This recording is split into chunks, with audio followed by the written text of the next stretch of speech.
blinking at Brian.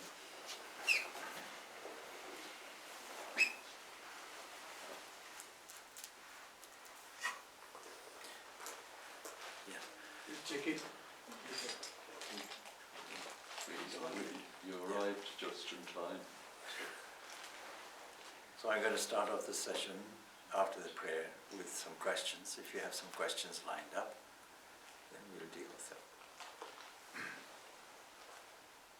Om Sahana Vavatu Sahano Bhunaktu Sahaviryam Kalvavai Tejasvinavaditam Astu Mavidvishavai. Om Shanti Shanti Shanti. Om Tat Sat. So questions? Everyone is blissfully silent. We'll continue where we left off then. Vasudeva, that's referred to in one of the verses. Yes. What does Vasudeva? I think I'm doing that from memory. I'm not sure I read exactly right. Read the whole verse out. It's verse. Or maybe did I go on too far then? Or it's 19.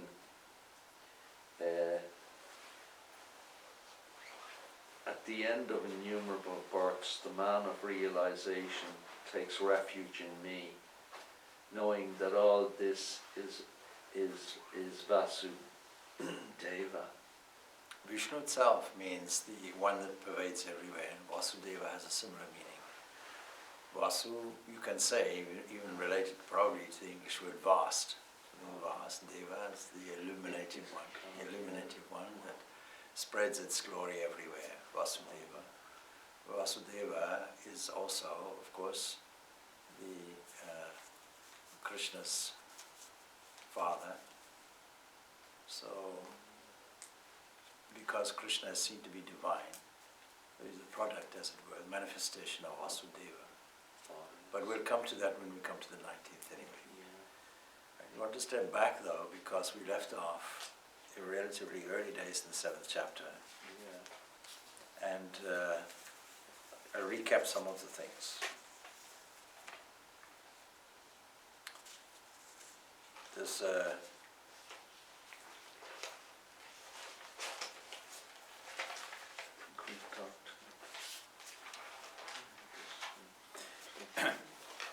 in the 8th stanza, Parosham Narshu, wonderful statement which says that it is the manness or the strength, if you like, in man. And it strikes me that strength is a very key quality. When we do some affirmations, very often we start off with strong, then true, then wise, then full, free, truth, beauty, goodness, love, harmony, all of that. But why strength? It requires strength to go against the grain, what we call tapasya. Tapasya means a friction caused by a change that is not habitual. We are used to doing certain things, thinking in certain ways. Everybody is really reluctant to change. Change is a difficult thing. And so tapasya says is a means to change. It's saying, let us go away from our standard habit, let's form a new habit. Let us change the mindset, as it were. And that requires strength. The opposite, of course, is weakness and letting things run as they are, without seizing any kind of control. So it has inherent within it the idea of control, something to be controlled. Self-control requires strength. Doing something against a popular opinion requires strength. Developing character, which is not self-centered, egocentric, requires strength. So strength, power, etc. requires a great deal of energy. And this quality of strength is very key to us. When we see manifestations of this, or any other noble high quality, we should surely see the essence within it. So when we describe all these manifestations, it's not just manifestations divorced from anything else. Although the process of highlighting them is a kind of separation as well. Just like smoke and fire, they're different and yet connected. Or starlight and its shining radiation, separate but connected. So we have to see all these what all these manifestations are, and before we even develop this love of God, the idea really is to try to see that all these manifestations come from one single source. And naturally the manifestations themselves will reflect the source. There's a very good reason why the universe runs as it runs. If you want evidence for some kind of essential entity that is all glory, that is all strength, that has all these characteristics that are mentioned here, radiance, love, light, and life, source of life, there has to be some explanation why, at the end of a long process of changes, a man comes out with the ability to consciously think, analyze, discuss, and finally to be able to discern to a certain extent that they reveal the truth from within, taking off, stripping away layers after layers after layers of ignorance. And what is the cause of this ignorance? We have a term which is to be later put here, that is Maya. Already Prakriti has been described, my lower nature. Twofold nature, higher nature, lower nature. And we come across this term, Maya, really meaning the power to delude, essentially. If something is powerful and powerful enough to delude us, then we require a counterpoint of strength. And so this key quality of strength is extremely important. Even in the open stanza there, the open prayer, peace prayer that I gave, vigor is required.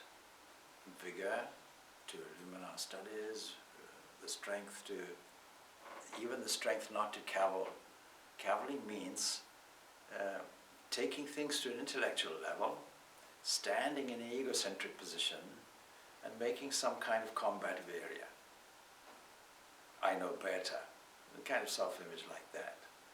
A kind of introspective talk which says, I know better, and my knowledge is superior. If I say I'm wise, of course it means you're all foolish. So when somebody declares a certain quality, we then have to question, where is this originating from? And so all these qualities that are brought out and repeated time and time again from the very beginning is this idea of manliness. It's not a gender thing. It indicates a quality of vigor and strength, which is so key to the whole thing.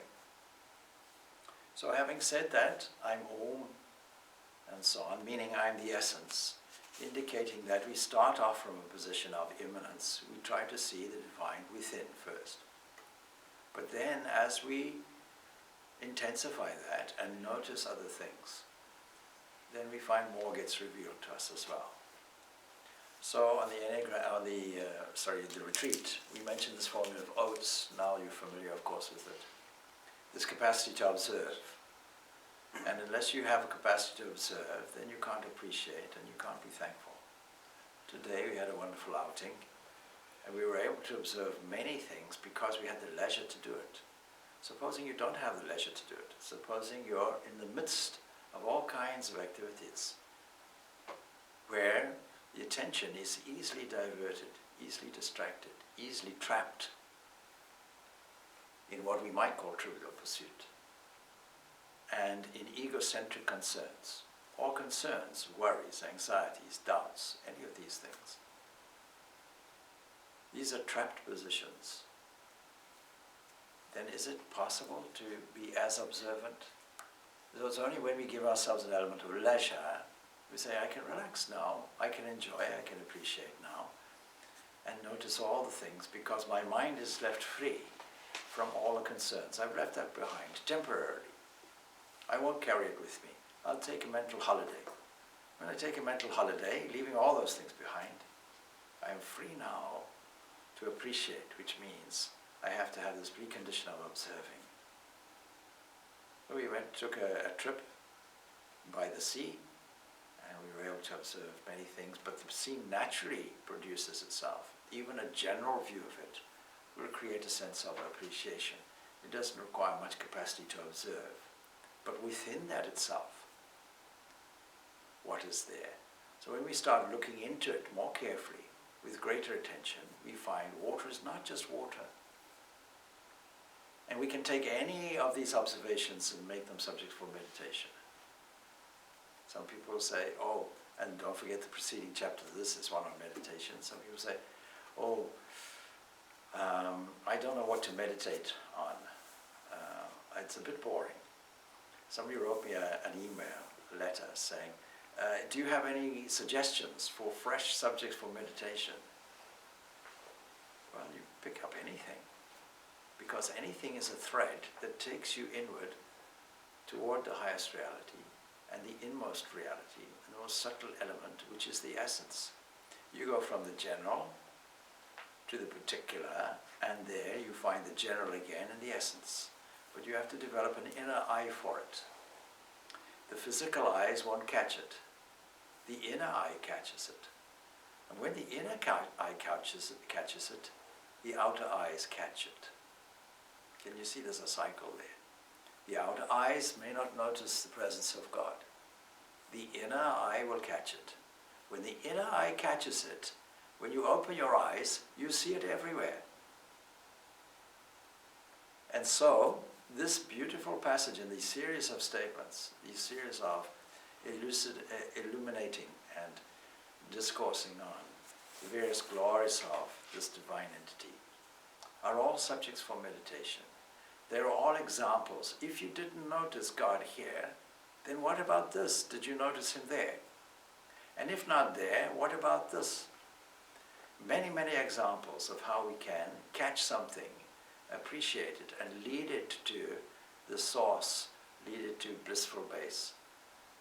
And from there, get a feeling of joy, a feeling of being overwhelmed, because that's our true nature.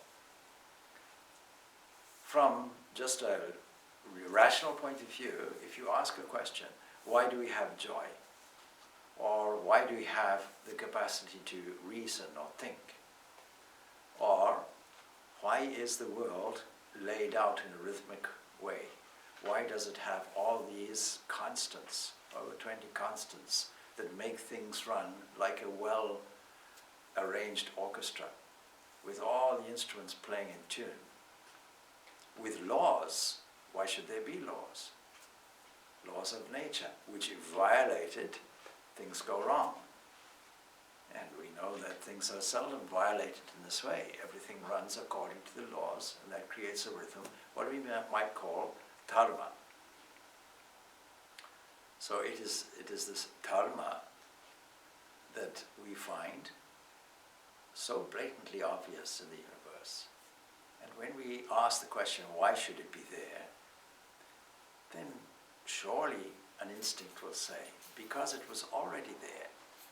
It was already there in an essential form, a substantial form, coming out in many varied ways, as manifestations everywhere. Of course, not all these manifestations are benign and good and so on. There will always be contrasts.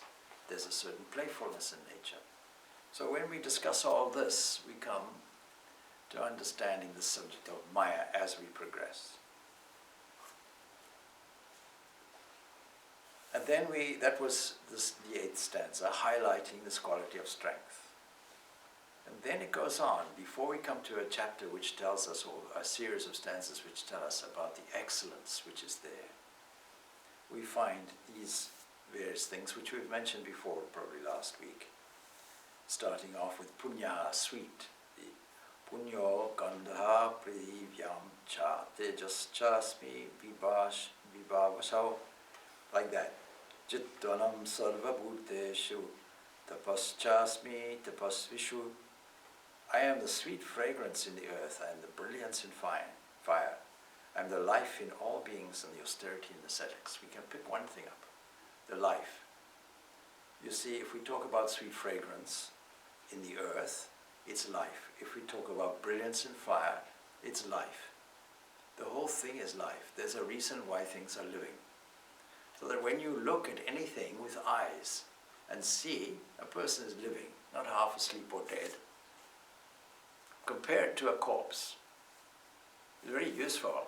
Apart from anything else, death has some lessons for it. We have the opportunity to witness a lifeless body. Previously it had life. When we witness that, we see there's, as Ramakrishna would have it, a pillowcase, just a shell. Something was in it, doesn't seem to be in it anymore. The eyeball can stare at you, nothing. You shout in the ear, nothing. You call the name, nothing. You poke it in the ribs, nothing. It's an it now. It's no longer a he, it's no longer a she. It becomes just a material thing, and we know it's bound for decay. Special measures have to be preserved to preserve it sufficiently, temporarily, so that relatives, grieving relatives, may get some kind of emotional, psychological closure. And this is a specialized job, but it's very clear. It's not the person that was there, that we knew and loved. But where is that person? We know all from the preceding chapters that there's no where about it. It's not a location, it's not a destination, it's not something that moves or changes. It was always there. It was always a Vasudeva. It was always something that was permeating everywhere. And we find it in different forms everywhere if we are keen enough to look. If we have an observational capacity, which we do, if we apply it, we can notice its presence everywhere. So these examples are beautiful examples to highlight where will you find God? You see the phrase, where is God? You see, when will we find God? Because we didn't know he was lost. Maybe we put an advert down, lost and find. Please find God. We lost him the other day. No, never was lost. Always present. Even now present. Even as we sit present. And those who are tuned enough to notice it will state it. More real than you sitting there.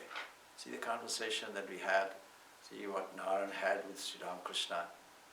So have you seen God? Yes, of course, and he's more real to me than you sitting there. And then, of course, the key statement, and you too can see him. But how? Some technique has to be there. And in order to develop this love of God for the devotee, we have to make this distinction between the manifestations and the essence, and then to see this essence within everything. What is an essence? Something like sweetness in sugar. We know that when we taste sugar, there's a sweetness. And we can't say the essence itself is sugar, it's just a compound. But something sweet, some quality is there. We can say that the essence of sugar is sweetness. Let's find the sweetness in everything. That's the idea. And so this word is used. Punya, sweet. I am the sweet fragrance in the earth. And everything, we might say, that comes from the earth. The capacity to smell. Now, of course, when we discovered and explored the Tanmatras, we were looking at this Prithivi, this earth, and its corresponding sense of scent. All smells, all noses that catch it, was something that we said. And so, is it literally that? Is it literally earth? Of course, we can take this as literally earth, but then if we explore it more, we'll say, the earth is just the majority compound of a subtle element, tanmatras, something that arrived to us, something that arrived to the sense of smell, and we registered it like that. But when we explore it much more deeply, we find It is a subtle wave, a subtle manifestation of that Supreme. And when we investigate it more, we find it comes from a cosmic mind. And when we investigate more, we find it comes from a supreme entity, Ishvara. And when we investigate that Ishvara, we find that it can manifest or can keep quiet. But it is definitely the Lord. And comes out to us as a personal God. Philosophy no doubt calls it cosmic mind. But this is a manifested entity that has all the qualities of a personal God. All the wonder, beauty, all these qualities that were mentioned of strength and beauty and goodness and love and harmony are there contained in that. And that is a cosmic balancing, has within it a cosmic balancing power which manifests from age to age as what we call an incarnation, avatar, some entity that descends to us, comes to our level, lives with us, engages with us on a human level, but stands with one leg in its cosmic mind divinity, in a bhava position as we would know it, and partly in the divine like that, and is able to withdraw one or the other as we want, handling things as a kind of in-between situation, and able therefore to get from the one side and deliver from the other. Brilliance in fire, it goes on from, it jumps from this earthly element to this Agni element. And there's no error in that you jumped like that. It's going again, you can take it as looking at fire, where's the brilliance coming from? It's coming from that essence, that source. Same thing. Same thing as when you look at lightning, same thing as when you look at the sun, or any shining entity, it's there. Same thing that delivers the constant temperature in the human body, the inner Vaishvara, digestive fire, is the same entity, but take it to a subtler level. And there you'll find a subtle wave, a tanmatra there. And that then is a step ladder to take you back. So unless we approach this step by step, progressively removing every single layer of ignorance, bit by bit, and use this as a step ladder to the divine, how can we love God? Austerity in ascetics. Shiva was seen to be the great ascetic. It's one of his great attributes. So, Shiva, being the divine, shows us the way, is a good example of how tapasya can be our model and how it can be so important to us. Now, when we say austerity, it's a little bit of a difficult word in English, because austerity, discipline and so on implies something very negative. But when we elevate it to a divine status by saying, I am the asceticism in ascetics, then we have to have a different kind of understanding about it. It's not negative, it must be a positive thing. If the Lord is there, it must be highly positive. How can we delight in tapasya? Another question similar to that would be, how can we enjoy a change? We can only do it if the change is useful to us and others. And if it's useful to us, then we'll happily do it. So we have somebody here, for example, who may run a marathon, 90 kilometers or so, something like that, and do it year after year and train hard for it. If you ask, did you just suddenly run the marathon or did you train hard for it? Oh, I trained hard for it. How can I run such a distance without training? If I don't train, then I get all kinds of physical problems. I run out of breath very quickly. So what will I do? I'll train. And do you enjoy training? I don't know. You have to ask the person who's doing it. The fact is they willingly do it. They voluntarily do it. So there must be a reason why they do it. There must be a good, solid reason that they have to do it. Otherwise it's madness, and that may be so, of course, we don't know. This is also a kind of madness. Spiritual pursuit is also a kind of madness. It means that there has to be such enthusiasm generated, such a yearning for the end result. And if you're a devotee, a yearning for God. It must be to such an extent that it is a self-motivator, that spontaneously you want to do it. In the beginning, there may be some question about it. In the beginning, you may have to really, really struggle to rally around the will to do it. But eventually, you see, and it becomes easier. You train a muscle, for example. You start with a certain weight, and it becomes difficult. After a week, 1, 2 weeks, you find, that's nothing. And you go for a bigger weight, and so it goes on. So in this way, we find tapasya need not be a negative thing, something that goes against our natural grain, but something that we don't have an aversion to, something that is hell on earth.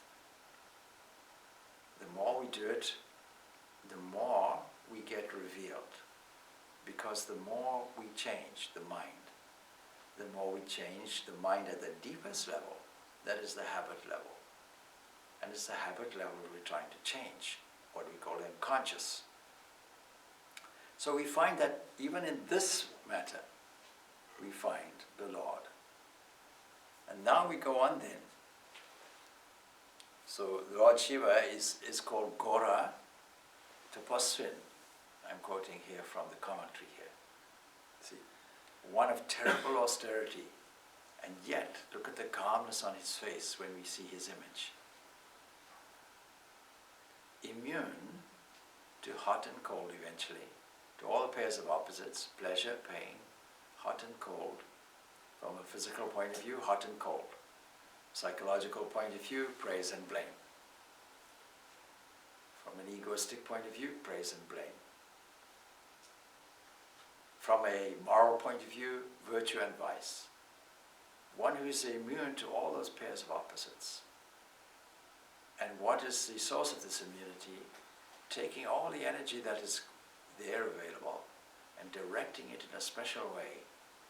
So during the retreat, we mentioned this as a coiled up thing. In yogic language, we say kundalini, or kundali, something that is coiled up. Taking all the available energy, nothing mysterious about it. Somebody asked me, what about the mystery of it? Somebody told me it's dangerous to practice this kundalini yoga and so on.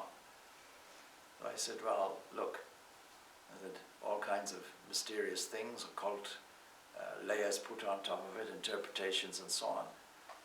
But really it's just your coiled up potential. It's all your energy that you have available to you, all your potential. We put it in the context of what is your potential. All that potential that is now taken and redirected internally as a kind of opening mechanism. And with each opening, each layer and level of the psyche, the mind, opens up and becomes a revealer.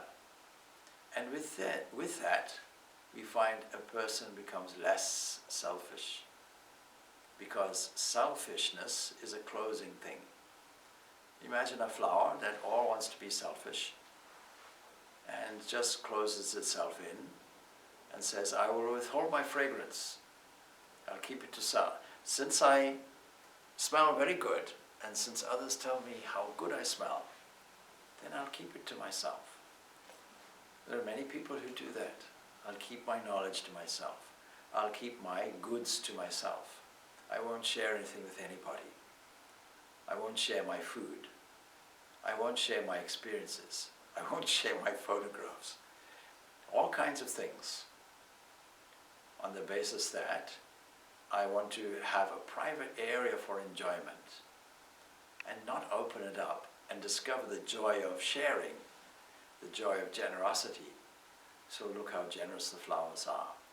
Here, take my fragrance. Anybody can have it. Only there's a distance range that becomes limiting. And the bees can also come and take my pollen. And the insects can also come and settle on me and run around and make their home here. And the air can carry it, because the air is my friend. It can take all the fragrance to all noses. It can do it. Not only that, but colors. For those who have eyes to see, I'll display colors. Insects don't have that multicolored aspect in them, but they have a kind of vision where the flower presents them with a target, and with that vision they're able to land on the flower. So nature has this wonderful arrangement with insects. What a generous thing it is to share all that. And see what a flower does. A flower can grow in compost. There's a very old story, of course, and I've told it before. I have no hesitation in telling it again. So, see, there was a man who wanted to plant a garden. He was a farmer, and he had to get water from a nearby river, and the only means he could get it was to go through his neighbor's field. So every day he took a bucket with water, empty bucket, went along the route of the pathway, found the river, and his neighbor somehow objected to him going through his land. But he couldn't stop him. It wasn't illegal or anything. After all, water is public property. The Lands Commission didn't declare that it was only the neighbor's property. Every day the man walked with the empty bucket to collect the water, brought the water back, and the neighbor thought, how dare this man go through my land? But the neighbor also had a curious sense of humor. So every day he would take a bucket of cow dung and ambush this man from unexpected areas. He wouldn't know when it was coming, where it was coming from. Sometimes he would hide behind a bush, sometimes up a tree, sometimes behind a rock, different places, and suddenly throw the cow dung over him. Anyway, after a year of this, what the farmer managed to do was to plant a beautiful rose garden with all the cow dung. And after a year, he went to his neighbor's house, knocked on the door. He came with a gift, a rose flower. The neighbor opened the door cautiously, thought, I'm going to be berated here. Yes, he says, here's a flower, I want you to have it. I want you to know that all that cow dung you gave me over the year, I managed to collect. I produced a flower garden, rose garden. Not only am I producing them, I'm exporting them. And I'm coming to you with this flower with one request. What's that? The neighbor says. Please, in this forthcoming year, can you double the quota? So with all the cow dung of life, all the seemingly difficult areas of life, with all the areas of negativity that we have to deal with seemingly, we can take all that material and develop into something useful. So a flower has an intrinsic knowledge. It knows, even from this cow dung, that it can produce something with tremendous fragrance. And some of those flowers may well be attached to edible plants, for example, tomato plants. They know the technique of doing it. Of course, you could say, if you have a conversation between a flower and the cow dung might be persuasive and say, please, I'm your guru, please smell like me and be like me, because I'm here, I'm your, you're deriving all this from me, and I'm much better. But a wise flower will say, no, I don't think so. Thank you very much anyhow, Guruji, but I think I'll make my own way here and develop this inward thing that I have, this inward essence that I have. This inward essence is called God. And we have to notice it. Learn the art of doing that. So we go on then, the excellences in beings come from God, is the whole subject matter for the 10th, 11th and 12th stanzas. 3 stanzas are there. So it begins like this. Bijam mam sarva bhutanam vidi partha sanatanam buddhi buddhi matam asmi tejas tejasvinam aham. Bijam, seed. I am the seed. And I think we may have mentioned last time.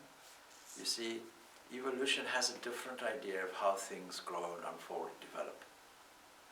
evolution, as I mentioned previously, means unfolding. Unfolding from what? Something must be there in the beginning. So I am the seed, the eternal seed of what? Of everything, of the entire cosmos, of everything that exists. That is why we call this cosmic mind Hiranyagarbha, the golden womb, or the seed, or the origin, that subtle entity from which everything grows and develops and gets manifest. So we can take anything we like, anything that the senses are light on, and trace its origin step by step back to its source. No point in saying, do you have a new subject for meditation, as my correspondent asked. You can take anything around you. There should be no distraction anywhere in meditation, because you can take anything and use it as a thread to lead you step by step to subtler and subtler areas, which have this opening effect of making you much more generous, much more open, because it's a revealing thing. Progressively it's revealing the truth as it's going on, unfolding. So I am the eternal seed, I am the seed of all beings, not just you, not just me, not just of this or that, but all beings. And if you think you're intelligence, it says, but by the way, I am the intelligent of the intelligent. That means I am the intelligence which is already there. I am the consciousness which is already there. And when you ask this question, why is there intelligence in the human? Many scientists would want to tell you that what we call consciousness is a byproduct of the human brain. Like bile is a product from the gallbladder or something. It's not like that at all.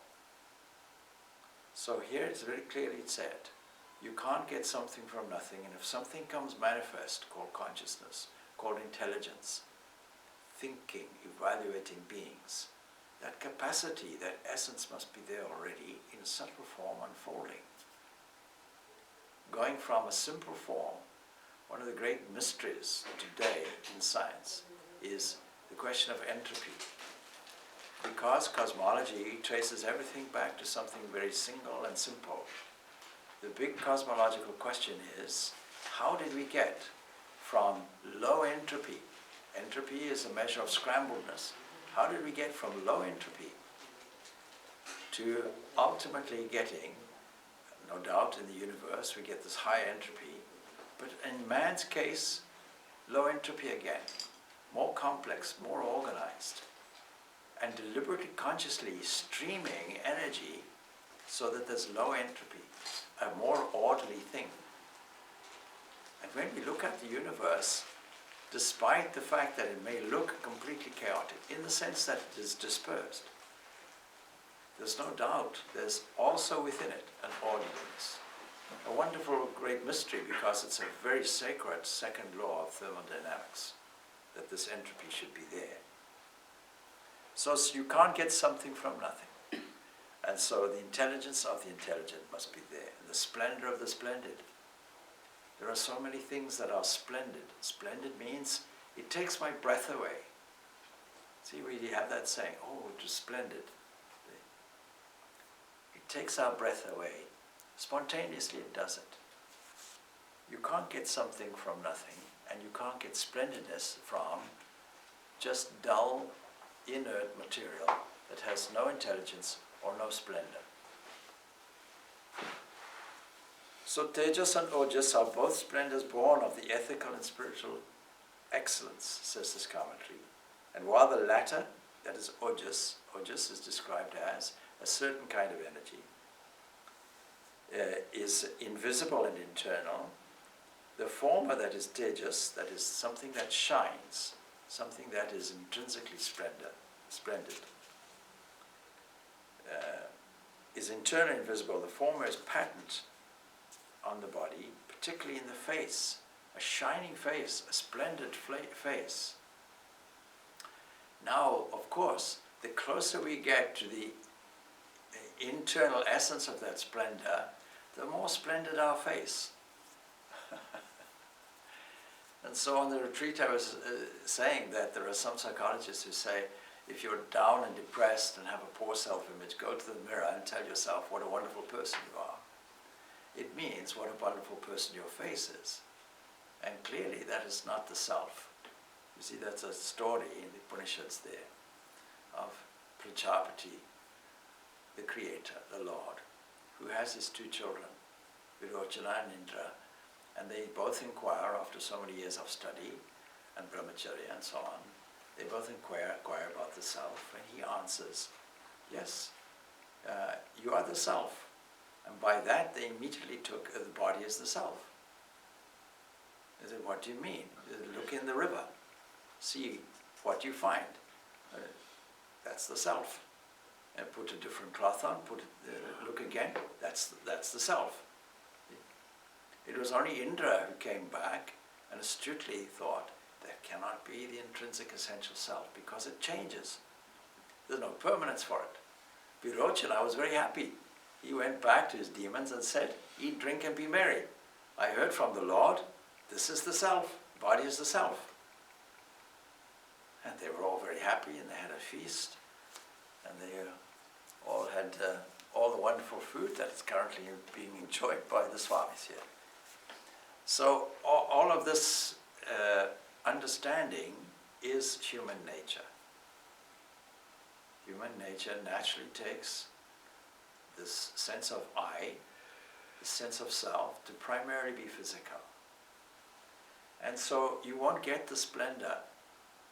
You won't get the splendor through anxiety. That's one thing we all know. If you're late and you're old, and I combine these two, old because many old people haven't changed. And the image is there of an old woman, say, on a bus, and late and wanting to getting to the destination very quickly, clutching hold of the bus rail with a face like a gargoyle and saying to themselves, you know, I wish this bus would go faster, and creating enormous anxiety, impatience. It will not make the bus go faster. Internal anxiety and gripping onto everything and screwing the face up in this way will not make the bus go faster. It'll only make an ugly face, the very opposite of splendor. So if you want a splendid face, no matter about the cosmetics, anti-wrinkle cream, whatever it is, the splendor comes from within. And all the things come from within. The visible splendor in the face, the visible life in the eyes, the capacity to taste, the capacity to move, the capacity to think what is thought. God's grace arriving at your substation for your use. Pocket money, a continuous flowing pocket money given to you for your use. What will you do it? How will you do it? How will you use it? How will you spend the Lord's money, as it were, His investment? So, splendor of the splendid, the closer you get, you see how, what a shining body. It was reputed how Sri Ramakrishna had a golden body, a golden shining body. You see how we use these terms also in praising, you know, such words as Gauri and so on. We see how Jesus, for example, is depicted. We see how he's beaming. We see what a magnetic power he has. How is it possible that somebody who doesn't have a splendor, depicted in art as halos, how is it that a person who doesn't have a splendor can have such a magnetic pull that they come to somebody they have never met before, a fisherman, and say, come follow me, and instantly they drop the net and come. That kind of magnetic attraction is described as, you know, bees coming to the flower or moths coming to the flame. Jesus said, you cannot hide your light under a bushel or a bed. You see, it's there for all to see. It beams. This divinity would beam from the face, beam from the very being from the personality, like the sun beaming in the solar system and beaming toward the earth, and beaming in such a beneficial way that the cosmic rays and the solar rays and the solar wind does not adversely affect us, because we have this magnetic field in the earth that diverts this and creates many multiple colors in the northern regions. So the spiritual splendor in itself is itself the presence of the Lord, evoking adoration. It's not about physical splendor on the outside. And then we go on, Balam Balavatam Asmi Kama Raga Vivajitam Dharma Viroda Bhuteshu Kamosmi Bharata Rishabha Bharata Rishabha. I am the strength. Strength is mentioned in a different form. Manliness, strength, means the same thing. Strength, vigor, manliness, same thing. I am the strength of the strong, wherever you see exhibitions of strength and power. But then you may say, but what about power that is used against others? You see, we are told that a very, very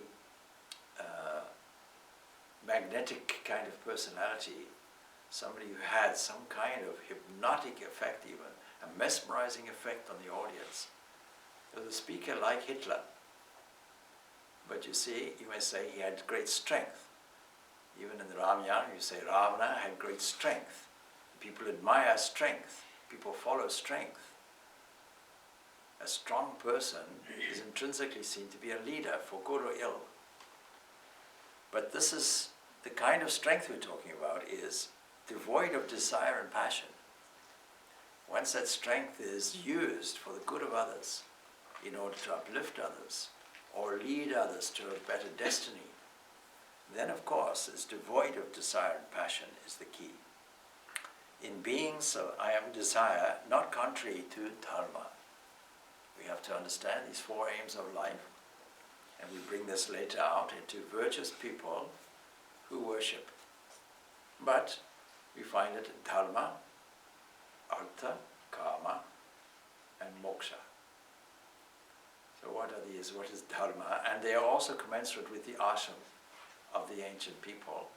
That is, you start off with brahmacharya, approximately 24 years of your life, and then the next 25 or so as grihastha, householder, and then as forest dweller, vanaprastha, and then as sannyasa. That was the kind of order today, commensurate with these four aims. So what is dharma? Dharma really is making sure things are all regular, or all in harmony, are knitted and fixed together well, so that our life is peaceful and harmonious. What will we do? We won't have desires which are against us. Egocentric based desires will not be in our favor. They'll create pain. Devoid of desire and passion. Another word is used, kama and raga, passion. So what is this raga? Raga is an intensive version of it. Kama is to do with the senses.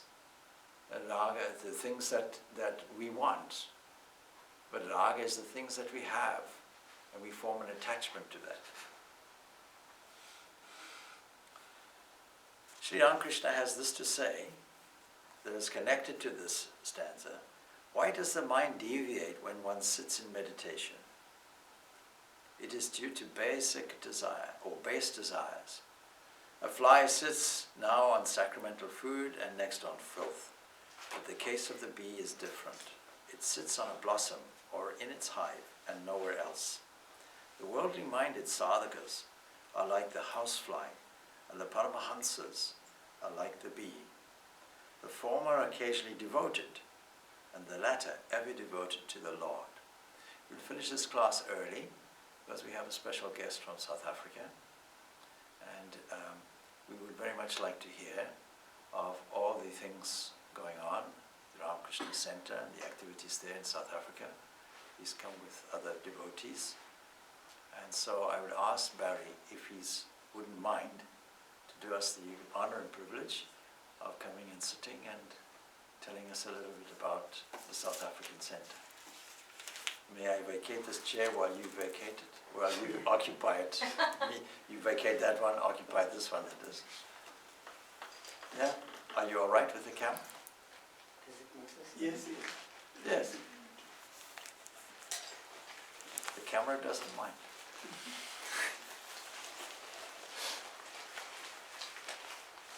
It is a standard thing. Yes. You adjust the camera. Deeper.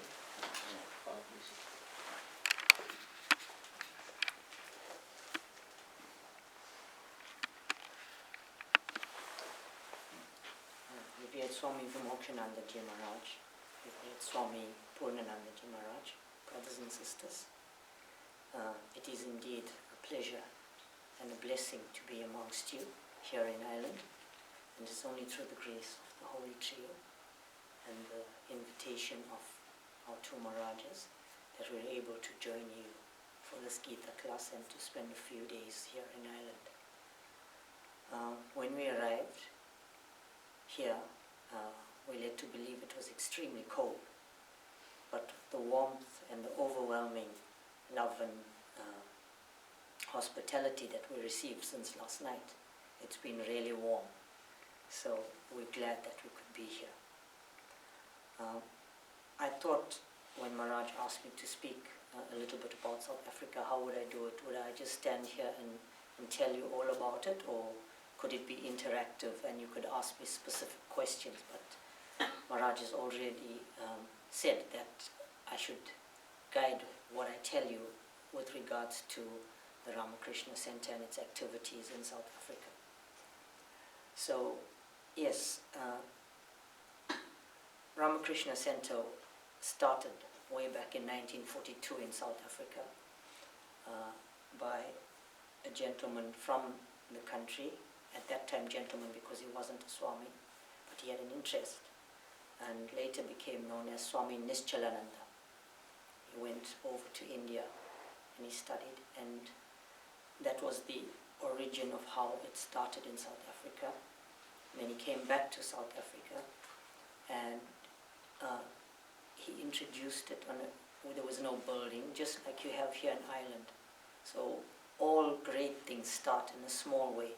And that's how it started in South Africa, by just one person's passionate desire to bring Sri Ramakrishna to South Africa. And now in South Africa we have 7 large centers and several smaller groups of devotees, which total to 16. The center itself, in all its different areas, does a lot of humanitarian work in terms of what it delivers to the community. We have regular satsangs, which is groups that meet and worship, but not necessarily only by singing and worshipping, but by doing the work through different activities. For example, we have medical camps, we have nutrition programs, we have service to the community in other ways. So there are several things that we do, because you will realize as you progress in spiritual life that it's not only about yourself. As Swami Vivekananda constantly says in all his messages, it's about serving humanity. It's about service to your fellow human beings. And I think as devotees of the trio, we're so privileged and blessed that we have this opportunity, because if you think about it, not in a selfish way, but we're actually blessed in a way that we have taken a few steps ahead of the masses of people that exist to actually have, like this Gita class. It actually gives you a slight edge, because now there is an awareness and a kind of consciousness that you know that there is more to actually living. Many people just exist, but we actually have that edge now, and we can realize that there is a purpose, and why are you here? It's because it's not just a coincidence. So all of us that become devotees of the Master Nirmala and Swamiji. There is a greater purpose for us. And so it's through these activities. And back home, this is what we spend a lot of our time doing, is whilst we grow internally, as Maharaj said through his lecture, it's about internalization of all these things that we read. And whilst we're doing that, it also comes out in what we do to serve others. So back home, there's a lot of these activities. We're also involved in celebrating the festivals, because it's not just about internalizing, but there is a lot of growth that happens when you gather like this. And that is why it's so important that we start small, but slowly, as we feel all these things that we read about and we experience them, you'll see that within yourself you grow, but when you join similar like-minded people, they also want to know what is it that makes you so different. Why is it that you're able to handle the stresses and find answers that they cannot simply find? What is it that you're doing differently? So as you grow, your personal growth becomes growth for others around you.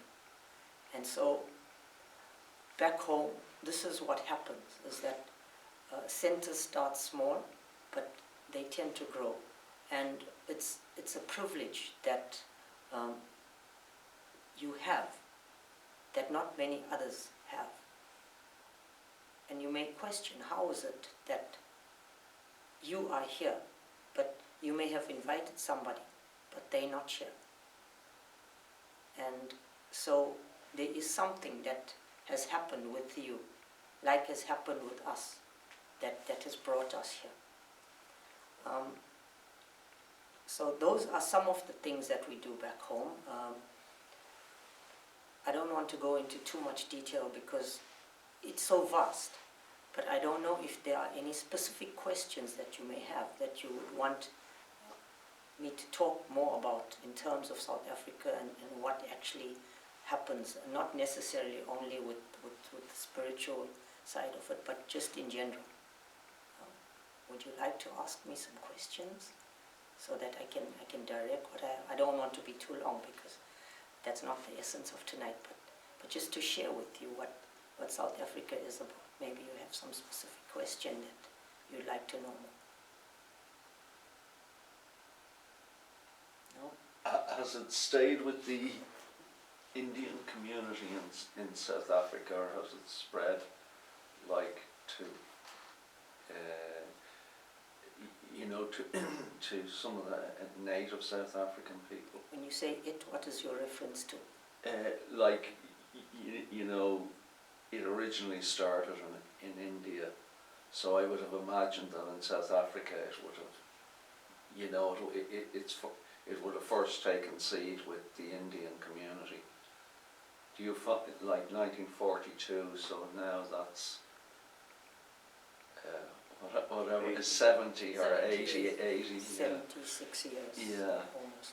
So has it sort of, do you find it's spreading out?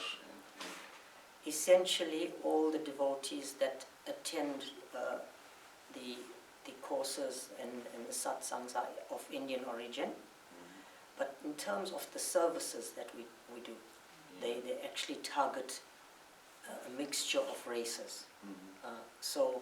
And the teachings will tell you that there are no borders, there's no boundaries.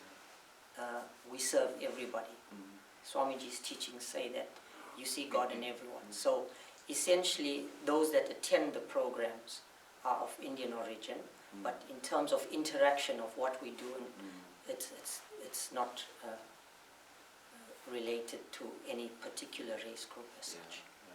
So everybody. That's on the service side. Yes. On the delivery of, on who the services are delivered to. Yes. Yeah. But in terms of actually people of other race, besides Indian, actually coming, at present there are not many. We may have in certain centers a few of the so-called white religion or background, but not many. No. And in terms of other races, no, there aren't too many. Is that a challenge for you? Is the hope to increase outside Indian community to wider community in terms of attendees? Well, like you have interfaith groupings here that try to bring people together, there are similar programs there, but ultimately it depends on an individual, because there's no limitation to who is invited to actually come. And when programs are there, they're widely advertised, but who actually responds? When certain big festivals, for example, are celebrated, or when certain programs are run, you do find that people of different races do attend. But in terms of the long-term joining and coming to programs, that at the moment does not actually exist. There are no regular sessions that people attend, people from other races. It's an individual thing. It depends on what they want. Because we're new, relatively new, we here seem to, it needs to meet a critical mass, I think, to then move in general, because there is I won't say a problem here, but it's, the teaching is new to Ireland. It's challenging, I think, in terms of if the bulk of people are Catholic. So it is challenging to take that step. But I think a critical mass will come and shift, and the interfaith is it's good at breaking down a barrier or seeing commonality even. Well, this has been in South Africa for 70 odd years. It's still taking time for people of other faiths to actually embrace and to learn more. I think the important thing is that you have to start small, and it will take time, and there will be challenges, because to change the mindset of people is actually difficult.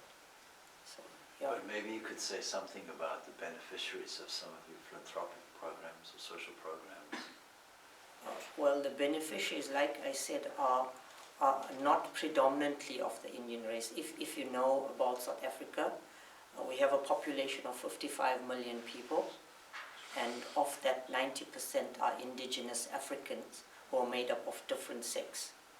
And most of our programs, because of the level of poverty and need, most of the programs they are the beneficiaries of. For example, in terms of the nutrition program, the medical camps. Not that others of other race groups are excluded, but in terms of the demographics of the country, they are the majority, and the need is amongst them. So that's where it's not necessarily targeted in their areas, but they are the beneficiaries of the services that are provided. Would it be fair to say that South Africa has the second largest population of Indians outside India? That's correct. Outside of India, South Africa has the largest concentration of Indians in the world. Indian origin. Indian origin, yes. Not necessarily born in India, but Indians of Indian origin there. And that has happened simply because way back, it's documented as the 1960s, but in the 1920s, that's when the first Indians actually arrived in South Africa. And so the concentration is quite high there. We have, of the 55 million, currently about 1.2 million Indians. When I say Indians, I mean people of Indian origin in South Africa currently. And so that's quite a high number, comparatively speaking, to other parts of the world. I'm not sure if there's anything. Thank you very much. Thank you. Thank you. It's probably worth making a comment, though, that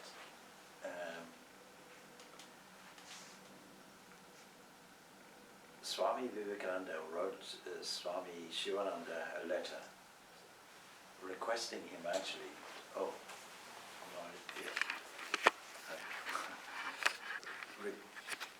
get the two Swamis.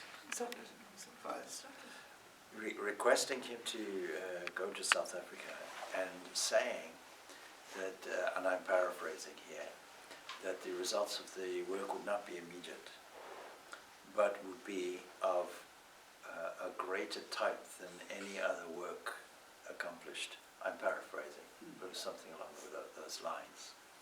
And that was work for a perfect man. And for that reason, he highlighted Swami Shivananda to go there. Of course, circumstances occurred so that he couldn't go there, ultimately. But that's always struck a chord that the work there would have more overall benefit than any other work achieved, or be more significant. Again, I'm paraphrasing, I don't know the exact wording here.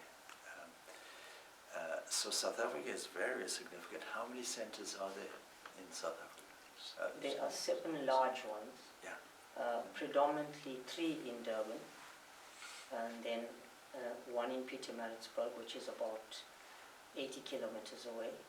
And then you have 1 large one in a place called Newcastle, which is about 4 hours from Durban. 1 in Ladysmith, which is about 3 hours from Durban. And then you have 1 in Johannesburg. So those are predominantly the larger centers, but there are smaller groupings in other places where there are devotees that are also running programs like Escort, ETT. So, for example, at the main center, I suppose it's really, because Swami Vimokshananda was there for 8 years, but just to give people an idea, on a typical satsang, how many people would come to visit? On a To typical attend? Yeah, satsang? yeah. Well, it varies from center to center because of the concentration of people in each city. But if you take Durban, Right, yeah. which is one of the largest centers, you could have up to 100, 150 people for a typical center. For typical. Yes. And for a special celebration? Special celebration like Kalpatru Day, you could have anything 500, 600 Guru Purnima, sometimes even 700. It just depends on Yeah. you know. So we're dealing with a very different scale of things. Absolutely. Absolutely. Yeah. In our city, which is about 80 kilometers away from Durban, in a typical satsang on a Sunday morning, which lasts an hour, we'd get about 40 people. Yeah. Because it's a smaller city, Mm-hmm. a smaller concentration of people. So we get about 40. But on a bigger function, we'd get about 80 to 100 people. Yeah. I have to comment, we're not doing too badly. And the reason I say that, and I'm quoting the retreat that we had on the weekend, because that was the largest number of people we had. But what was significant was that up until then, we had, in the 9 or so retreats that we've had, we only had 1 Indian attending. And this was a significant shift, that we had approximately half of the attendees were from the Indian community. Not that we should divide in things, human is a human, that's the point. Yeah. But culturally there's a difference. And in a retreat you have to cater for both kinds of backgrounds. And then of I'll use the South African term, the whites, attending, all right? And this is one of them, so it's all right. They're all Roman Catholic, essentially, or from Roman Catholic background. Is that right? Pretty much. Yeah. I think maybe Basil might be the exception. He comes from Protestant background, possibly. Yeah. But even Sean from Northern Ireland was from a Catholic background. That name, Sean Connery. Yeah. So, But there could have been Protestants from Northern Ireland. I mean, there wasn't, but there could have been. there could have been, Like, and when I go up to Northern Ireland, there are Protestants within the study group. So I think, yes, the interfaith movement has been significant, but the reason why the white attendees attend is not because of the interfaith movement. is completely separate, Mm. and none of them came through the interfaith movement. And all the interfaith movement is valuable because it gives us an interfaith connection and is a significant part of what we do.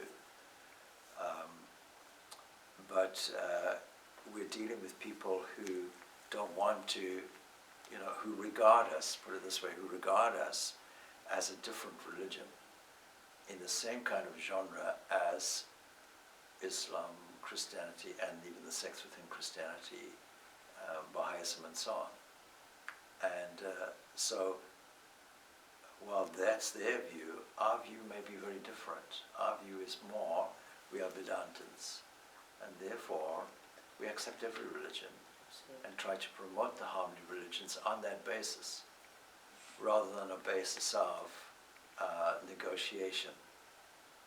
What I mean by that is that if within intra-faith communities, such as in Christianity, the way that ecumenism has worked unsuccessfully is, look, we'll make this adjustment if you make your adjustment.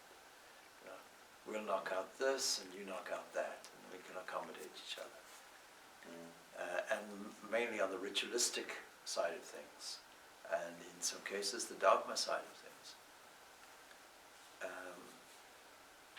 So my view is that the fact is, yes, we're still a vast majority of Catholics in the country, but every person is interested in the same thing. Every person wants to move toward a state of happiness, freedom, the common human questions of it. And they may not find it in the places that they've grown up in. And they may find it in the places they've grown up in at a deeper level. And that is why we've taken people on retreats down to Limerick, to accommodate that. That's a different style of retreat. It's the same basic retreat, but it's people engage in the liturgy there, and they enjoy that. So if I can highlight, for example, on our own retreat on the weekend, I was asked, was there Mass?